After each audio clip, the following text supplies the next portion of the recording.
आदाब दोस्तों, एक बार फिर हम आपके साथ हाजिर हैं और आपको बताते चलें कि इजराइल, अमेरिका, ईरान जंग का दायरा जैसे जैसे दिन बढ़ते जा रहे हैं, जंग का दायरा भी लगातार बढ़ता जा रहा है।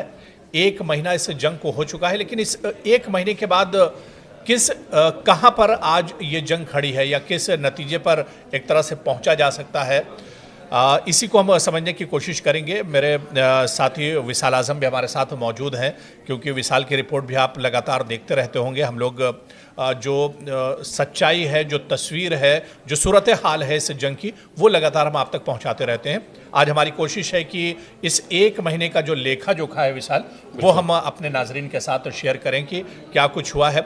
विशाल, पहला सवाल हम शुरुआत यहीं से करते हैं कि इस एक महीने की जंग को, ये जो कशीदगी रही, इस बीच में कशीदगी बढ़ते बढ़ते जंग में तब्दील हो गई और एक दूसरे पर लगातार हमले जारी हैं, तो इस एक महीने को किस तरह से देखा जाए, कैसे आप देखते हैं इसे? देखिए अब ना मुझे लगता है कि पहले हमारे तमाम नाज़रीन को हमारा सलाम। और देखिए इस एक महीने के जंग के बाद क्या हुआ है, आप याद करें बिल्कुल जो पहला रिएक्शन था डोनाल्ड ट्रंप का जी, जब 28 फरवरी को हमले हुए थे, और उस हमले के बाद जो फर्स्ट उन्होंने ब्रीफिंग दी थी उस पर उन्होंने यही कहा था कि हमने ईरान को ज़बरदस्त नुकसान पहुंचाया है और बस ज़्यादा नहीं, ये एक हफ्ते के अंदर अंदर की बात है, ईरान का जो है वो कमल समझिए कि खात्मा हो जाएगा, ईरान जो है तबाह बर्बाद हो जाएगा। और उसके बाद ठीक उसके दूसरे तीसरे दिन जो है जब उनका बयान आता है तो वो कहते हैं कि हमने ईरान की नेवी को तबाह कर दिया, हमने ईरान के एयरफोर्स को ख़त्म कर दिया, हमने ईरान की टॉप लीडरशिप को ख़त्म कर दिया। चूँकि इसमें दो राय नहीं है कि पहली ही जो स्ट्राइक हुई थी 28 अप्रैल की, उस पहली स्ट्राइक में बिल्कुल अलग सुबह स्ट्राइक हुई थी, उसमें 28 फरवरी को, हाँ, तो उसमें ईरान के जो रहबर आला थे आयतुल्लाह खामनेई और टॉप जो लीडर्स थे, साथ ही साथ जो मिलिट्री लीडर्स थे, उनका इसमें खात्मा हुआ था, इसमें दो राय नहीं है। लेकिन उसके बाद ऐसा लगा भी था, दुनिया को शायद ऐसा लगा था कि बिल्कुल ईरान जो कोलैप्स कर जाएगा, क्योंकि अब जाहिर सी बात है कि जब कंट्री का कोई हेड है वही जो है पहले ही हमले में वो शहीद हो गया हो। लेकिन आप देखिए कि आप खुद ही दुनिया जब ये कहती है या रिपोर्ट्स जब ये कहते हैं कि एक महीने तक जंग खिंच गई, तो जब अगर डोनाल्ड ट्रंप या किसी एक ऐसे सुपर पावर समझे जाने वाले मुल्क का कोई अगर सदर ये कहता है कि 24 घंटे काफ़ी हैं, एक हफ्ते काफ़ी हैं, और जब वो खिंच के एक महीने बल्कि अभी एक महीने से ज़्यादा हो गया, तो ये अपने आप में कहानी बताने के लिए काफ़ी है कि जंग की पोजीशन क्या है और किसका पलड़ा भारी है। बिल्कुल, यानी एक महीना इस जंग को हो चुका है और तस्वीर अब पूरी दुनिया के सामने है कि इस जंग में क्या कुछ हो रहा है। क्योंकि विशाल, ये किसी से ढका छुपा नहीं कि ईरान के अंदर जिस तरह से इजराइल और अमेरिका की तरफ से एयर स्ट्राइक हो रहे हैं, बम गिराए जा रहे हैं, बड़े पैमाने पर जानी और माली नुकसान सिर्फ तेहरान नहीं बल्कि पूरे ईरान की अगर हम बात करें, चाहे यूनिवर्सिटी हो, अस्पताल हो, कॉलेज हो, हर जगह पर हमले किए जा रहे हैं, चाहे मजहबी मकामात हों, हर जगह पर हमले किए जा रहे हैं। बड़े पैमाने पर अब तक ईरान के अंदर एक तरह से तबाही हुई है। लेकिन आप देखिए कि दूसरी तरफ सिक्के का जो दूसरा पहलू है, यानी इजराइल और अमेरिका की हम बात करें, दो बड़ी ताकतें हैं एक साथ ईरान के खिलाफ महाजारा है। और ऐसे में आप देखिए कि इनका अगर नुकसान इस जंग में होता है, अमेरिका को नुकसान पूरे मिडिल ईस्ट में जितने एयरबेस थे तकरीबन सभी को नुकसान ईरान ने पहुंचाया है, या फिर इजराइल के अंदर अलग अलग शहर, आप तल अबीब से लेकर शुमाली यरूशलेम तक बात कर लीजिए, हैफा शहर की बात कर लीजिए, या छोटे छोटे जो बहुत अहम शहर हैं जो इसकी रिफाइनरी हैं या जो इनके हथियारों के गोदाम हैं, वहाँ पर ईरान के जो हमले हुए हैं, तो इन हमलों को किस तरह से देखा जाए? यानी ईरान का तो नुकसान हुआ ही हुआ है, तो दुनिया के सामने है, लेकिन इजराइल और अमेरिका का जो इस जंग में नुकसान हुआ है उसे किस तरह से देखा जाए? यानी क्या ईरान को बहुत हल्के में इजराइल और अमेरिका ले रहे थे, या फिर ईरान एक छुपी हुई ताकत थी जो अचानक निकल कर आई है, या फिर ईरान की इतनी मजबूती जो आप अभी कह रहे थे ना कि एक महीना जंग को मुकम्मल हो चुका है, कहीं ना कहीं पूरी दुनिया को ईरान ने चौंका दिया है। तो इस एक महीने में जो नुकसान, जो बर्बादी इजराइल और अमेरिका का इसमें हुआ है, समाजी तौर पर, अस्करी तौर पर, या इसके अलावा माली तौर पर, या जानी जो नुकसान हुआ है, उसे किस तरह देखा जाए? देखिए इसको समझने के लिए हम यही पहले बता रहे हैं कि अगर जंग एक हफ्ते में जो ख़त्म होनी थी जैसा दावा था, वो एक महीने तक चल चुकी। अब एक महीने तक का मैं आपको बता दूं पहले कि एक महीने के बाद यानी 28 फरवरी से लेकर अब जब ये मार्च का बिल्कुल आखिरी दिन है, आज भी ईरान ने हमला किया है। और ये हमला किया है ईरान ने अब अमेरिका की एक यूनिवर्सिटी पे जो इराक में है। ये पहली बार है जब ईरान ने बराह रास्त किसी तालीमी इदारे को नुकसान पहुंचाया है अपने हमले से। मतलब इंटेंशनली नुकसान पहुंचाया। उसकी वजह क्या है? उसकी वजह यह है कि इससे पहले अमेरिका और इसराइल के हमले में जो लगातार ईरान पर हमले हो रहे हैं, जैसा आपने कहा अभी कुछ देर पहले, तो तेहरान यूनिवर्सिटी है, तेहरान यूनिवर्सिटी में और साथ ही एक और यूनिवर्सिटी, इसका नाम है इमाम हुसैन यूनिवर्सिटी। तो इन दो यूनिवर्सिटी खास तौर से, इनके अलावा भी कई तालीमी इदारे पर हमले हुए हैं। और पहला ही जो हमला हुआ था जिसमें 200 तालिबान, बिल्कुल। तो एक तो ये यूनिवर्सिटीज़ हो गए, और जो मिनाब शहर में जो हमला हुआ जिसका आप जिक्र कर रहे हैं, मिनाब शहर में पहले ही हमले में उसमें से 170 के करीब छोटी छोटी बच्चियां मारी गई थी।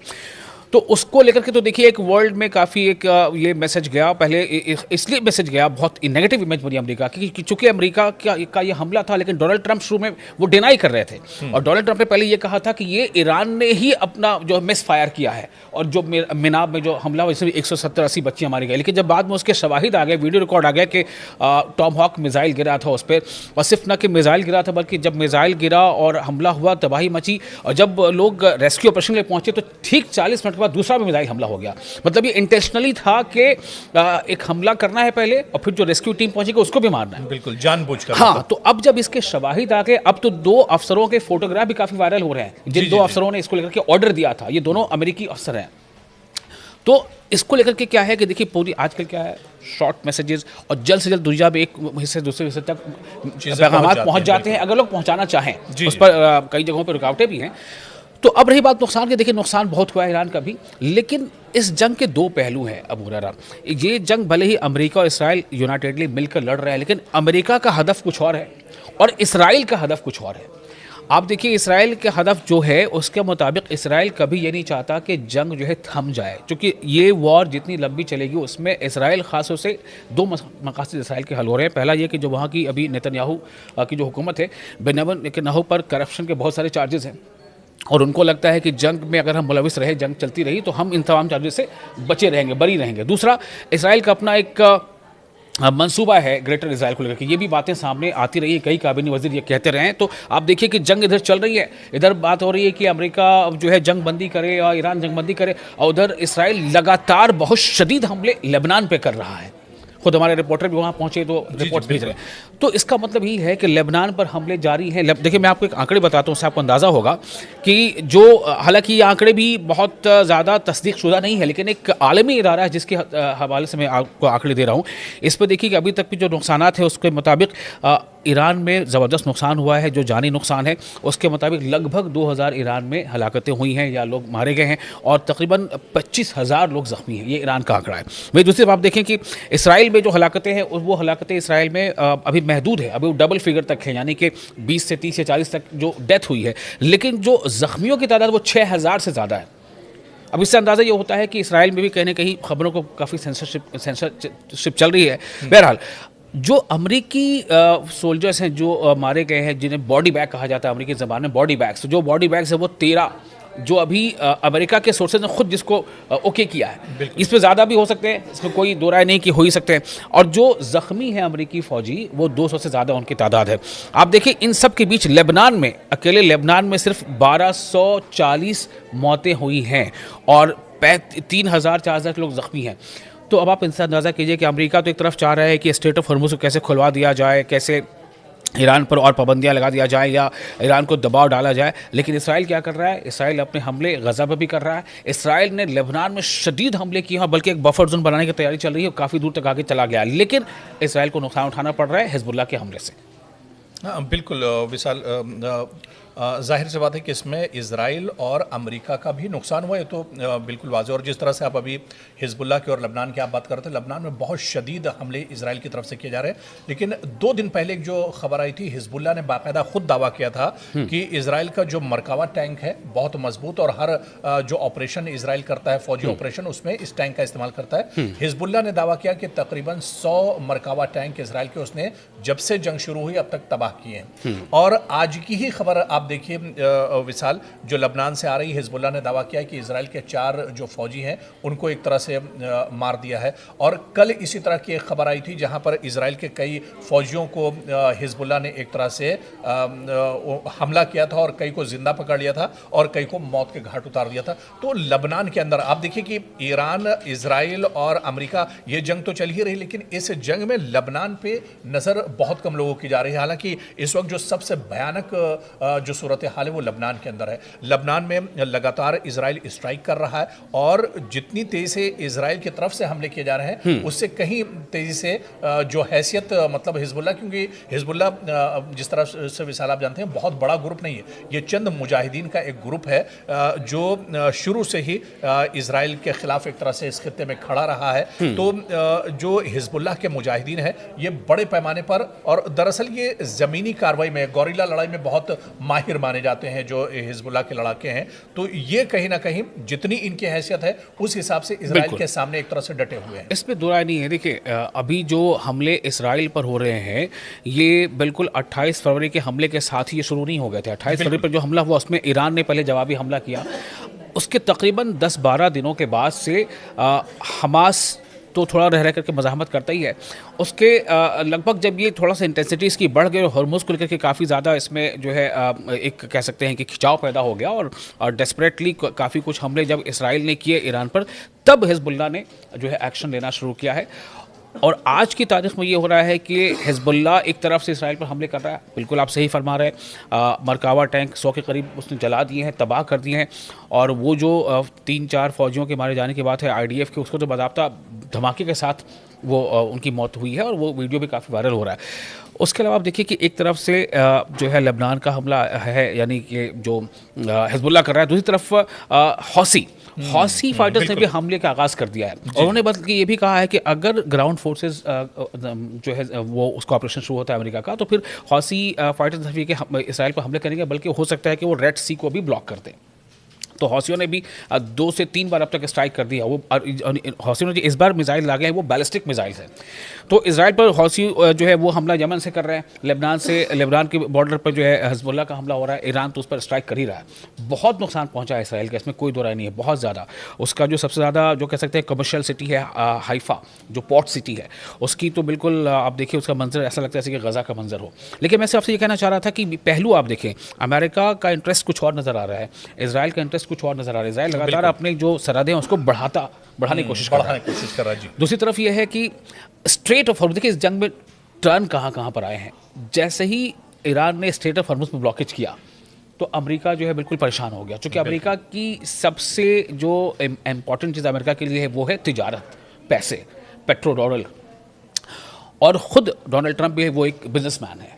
तो वो तमाम तरह की चीज़ें हो रही हैं। अब देखिए अमरीकियों के साथ क्या है, कहा जाता है कि अमेरिका में जो लोग वहाँ पे वर्किंग है ना, जो नौकरी पेशा लोग हैं, उनके पास ये होता है कि हफ्ते में वो 5 दिन कमाते हैं, 2 दिन खर्च कर देते हैं।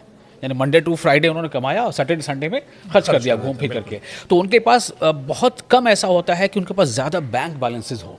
इसलिए जब भी कभी महंगाई बढ़ती है या इस तरह की दिक्कतें सामने आती हैं तो आप देखेंगे कि बहुत जल्दी जहाँ पर इकोनॉमिक मार पड़ती है ना, अमेरिका के लोग सड़कों पर आ जाते हैं। अभी क्या है, नो किंग्स का जो मूवमेंट चल रहा है उसमें आप देखिए 90 लाख लोग अमेरिका के 50 राज्यों में शहरों पर आ गए। तो ये दबाव इकोनॉमी का है।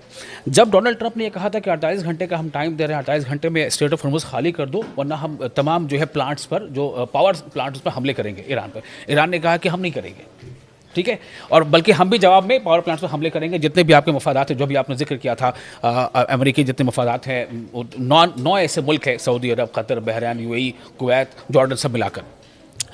तो अमेरिका को लगा कि नहीं, इसमें कुछ दिक्कतें माली आ सकती हैं, स्टेप बैक कर गए। उन्होंने कहा कि हम 5 दिनों तक टाइम बढ़ा रहे हैं, फिर उस 5 दिन को बढ़ा के 6 दिन और 6 अप्रैल तक कर दिया। क्यों? सिर्फ इसलिए कि माली दबाव पड़ रहा था, मार्केट बहुत डाउन जा रहा था, मार्केट अप हुआ है, लेकिन उसके बावजूद लोगों को चूंकि वहाँ परेशानी हो रही है तो लोग दबाव बना रहे हैं। इसी दबाव में डोनाल्ड ट्रंप अभी भी हैं। वो क्या करें, ज़मीनी कार्रवाई शुरू करवाएं या फिर वाकई बातचीत के टेबल पर आकर के इसको सेफली जो है कि इज्जत के साथ जंग से बाहर निकल गए। यानी कन्फ्यूज़न है कहीं ना कहीं डोनाल्ड ट्रंप। लेकिन विशाल आप देखिए कि जो कन्फ्यूज़न की आप बात कर रहे हैं, ये कन्फ्यूज़न तो जब से जंग शुरू हुई बल्कि उससे पहले से ही डोनाल्ड ट्रंप कन्फ्यूज़न के शिकार रहे हैं। हमला कब करें, हमला आज करेंगे, कल करेंगे, 10 दिन के बाद करेंगे, या जंग को लेकर भी वो कहीं कन्फ्यूज़ थे कि हम 1 हफ्ते में जंग खत्म कर लेंगे, 10 दिन में खत्म कर लेंगे।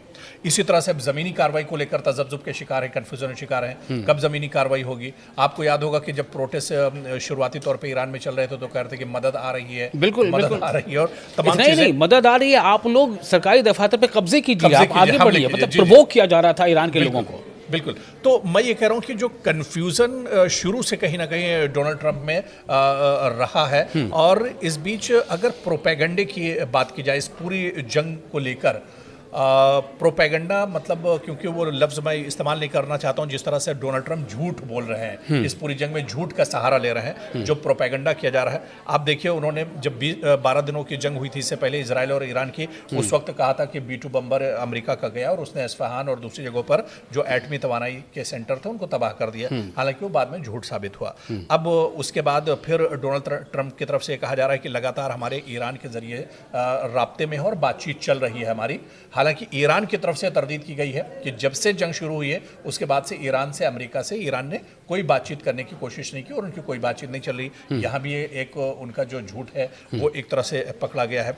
और इसी तरह से वक्फे आप देखिए कि शायद कोई ही दिन ऐसा हो जब से जंग शुरू हुई जब सुबह शाम वो प्रेस कॉन्फ्रेंस ना करते हों, मीडिया के सामने ना आते हों, और जो बयानबाजी है उस बयानबाजी में तजाद आप देखिए कि सुबह कुछ बयान डोनाल्ड ट्रंप देते हैं और शाम होते होते उनका बयान एक तरह से पलट जाता है। तो इस प्रोपेगेंडे को किस तरह से देखा जाए इस जंग के दौरान? देखिए अबू रहना, कहा जाता है ना कि मोहब्बत और जंग में सब कुछ जायज़ है।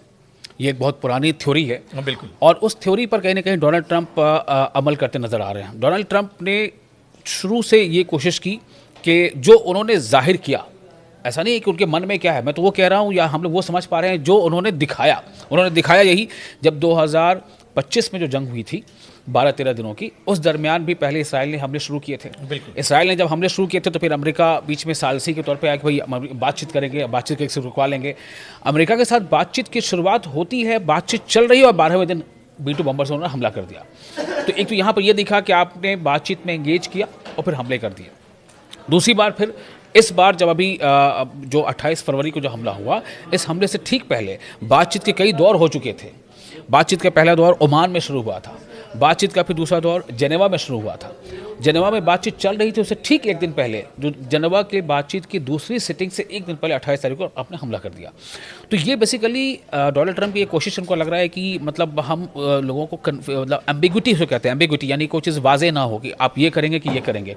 ये इसको आप एक हिकमत अमली के तौर पर भी देख सकते हैं कि जो हमारा दुश्मन है वो कन्फ्यूज रहे। कन्फ्यूजन डोनाल्ड ट्रंप में है, ये शायद मैं नहीं कहना चाहता। वो चाहते थे कि दुश्मन कन्फ्यूज रहे, दुश्मन को ये इत्मीनान हो जाए कि भाई हम तो बातचीत करेंगे, हम कोई हमला नहीं करने वाले, और अचानक हम हमला कर देंगे ताकि उसका नुकसान ज़्यादा से ज़्यादा हो। ये हो सकता है कि एक स्ट्रैटेजी का पार्ट हो और इसी पर वो अभी भी अमल कर रहे हैं। आप देखिए अभी जो खबरें बार बार ये आ रही हैं कि अगर अभी इफ़ एंड बट लगा हुआ, अगर अमेरिका जो है ग्राउंड कार्रवाई शुरू करती है, ग्राउंड इन्वेजन शुरू करती है, यानी कि ग्राउंड, अभी तक तो ये हो रहा है कि वो उसके फाइटर जेट्स आ रहे हैं, बम गिरा रहे हैं, चले जा रहे हैं। अमेरिका भी ऐसा कर रहा है, इजराइल भी ऐसा कर रहा है।